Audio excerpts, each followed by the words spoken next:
Howdy folks, welcome to another Nascar Diecast review, and today, well, the 2024 Diecast season is among us. Here is Kyle Larson's Coca-Cola 600 special paint scheme that he's also running at the Indy 500. Let's go ahead and get it out of the box.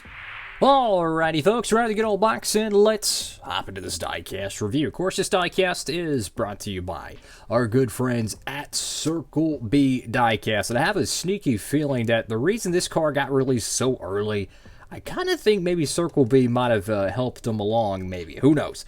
This is a fantastic looking paint scheme. You can pick it up today if it's still in stock. Make sure to get your copy of this car today. And you can save on shipping using promo code Diecastbuffet at checkout. Orders $30 or more. But I mean, hey, if you want the 124, get it while you can. It's going to be a hot seller, and especially as the month of May hits, oh boy, you know, even IndyCar fans are going to be shopping for this paint scheme because it really is one of the greatest moments in motorsports when there is a legitimate threat to win the Indy 500 and being in NASCAR. Going to, Indy, they're going to have the equipment. You have the driver that is the modern day AJ Foyt, just insanely good talent. Don't be surprised Kyle Larson gets a podium, is what I'm trying to say. There's going to be a lot of his diecast being sold. Don't miss out. And let's just dive into this review. So you got Kyle Larson right there on the front windscreen. You got HendrickCars.com, and you go over to the front of the paint scheme. Now, the colors is blue, orange, and white. That's kind of the theme they're going for. And I believe their official name for it is H1100. That's kind of their marketing thing. And to me, this is a throwback of all throwbacks, and here's why. One, it's the first time since, I think, 2014 when Kurt Busch did the double. So that's a decade because it's 2024.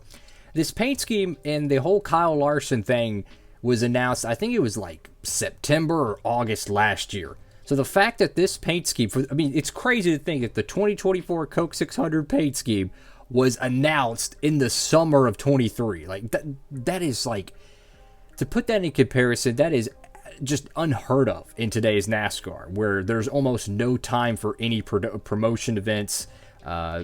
Just sponsors just don't, promote things well ahead. It's usually last minute. Like last year with the Ricky Bobby cars that ran at Talladega. You figured they would have hyped that thing up for weeks and weeks, and it was kind of like just out of nowhere. My point is, if you want to get a good marketing campaign, do what Kyle Larson and his 5 Camp did.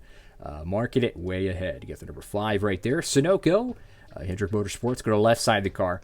Now, I still like the primary HendrickCars.com paint scheme more, but I think this is a fantastic alternate paint scheme, and it's going to be a very nostalgic car 10 years from now. You're going to look back and be like, man, I remember when Kyle Larson ran Indy and whatnot, assuming he qualifies, which I think he'll have no problem with that. But it's going to be fantastic. I can't wait to see how it goes. It's going to be, the thing is, we don't know when the next time a Cup Series driver with a lot of talent will be back in the Indy 500. AJ Allmendinger, he had a legit shot to win at Indy, right? So my point is, it could be another decade. We could be waiting until 2034 before another Cup Series star walks into the hallowed grounds of Indianapolis in May. Got the number 5 right there, HendrickCars.com. Like the sponsor placement. Use up the whole side panel. Why don't you? The orange is very bright, very beautiful. Kyle Larson. The orange, man, it reminds me of Terry Labonte's car just a little bit. Just a little bit, which they need to do some Terry Labonte throwbacks. Come on, Hendrick. Let's do some Labonte throwbacks. Maybe the Kellogg's 90s car, maybe his 2003 Kellogg's car. He won that Darlington Goodyear Cup Series. Beautiful looking car. Go to the back end of the car. Get Hendrick Cars. A lot of cars there, yeah. Number 5 Camaro Z01 Valvoline. Go to the right side of the diecast. Very, very sharp. Now, you can see a little bit of a bugaboo here. There's a little paint chip or something. And obviously the window rail, I'm an idiot. The roof rail, that's it. It's bubbling, so that's no fun, but you know what, it is what it is. The wheels do have a metallic dark gray to it, which I enjoy. And it's just the subtle details of this paint scheme, like the little whoosh right there and the little whoosh right there. there's something missing with a lot of paint schemes right now. I mean, I'm looking at all these 2024 paint schemes, and half of them suck. I mean, I've seen fantasy paint schemes on the EA games 2 decades ago that were more detailed, just better looking. And I see full-time cup teams with millions and millions of dollars to throw at the Daytona 500, and they're running mid-looking paint schemes. I don't get it. Like, how does Chase Elliott have a hunk of junk-looking Napa car, and then Kyle Larson is always rocking a good-looking paint scheme? It just don't make sense to me, guys. Good paint schemes sell. And you got the number 5 right there on the roof. It's an inverted number palette. I'm so glad the 5 car has been back in NASCAR. You know, it's like the number 6 car at Roush. Like, it just belongs in the sport. You know, it'd be like Penske without the 2 car, or Childress without having a 3 number in their lineup, whether it's a 33, 31, number 30, or Dylan's case, number 3. There's got to have at least one number 3 Childress car. HendrickCars.com. Larson, I think it's Aaron McLaren or something. I believe. I could be mistaken. Get H1100. Anyways, my favorite part of this diecast here is not the diecast, but it's actually the box. I know that makes absolutely no sense, but look at the box design, guys. I cannot stress this enough. And I know this ain't going to happen, but we're going to talk about it anyways. Make sure to give the video a thumbs up if you don't mind. Look at this box design. Kyle Larson right there. You have kind of a shade graphic there. You have a shadow to it. Looks beautiful. It's a unique font. Got the number 5 right there in the front of the box. When you store this thing, you want brand identity. Love that. You got H11 right there, which is the marketing campaign. You got Hendrick, you know, action, all that good jazz. Go to the top of the box. NASCAR there. Hendrick, that looks really sharp. Go to the other side. You have the same livery. But this is such a well-done box design. I love it. There's not a gigantic barcode either. They have a QR code, which that might actually be is that what they're actually going to use for 2024? I have no idea. As of the time of this video, which is like, I don't know, a week into February, and when I'm filming this, there has not been a official, you know, paint scheme, whatever, or box design for 2024. And as also the time of this video, they do have these advanced releases of some of the 2024 Hendrick Motorsports paint schemes. So you can get Bowman's, William Byron's Raptor car, Bowman's Ally primary, Chase Elliott's primary, and Kyle Larson's, well, there it is, it's right here, Kyle Larson's primary.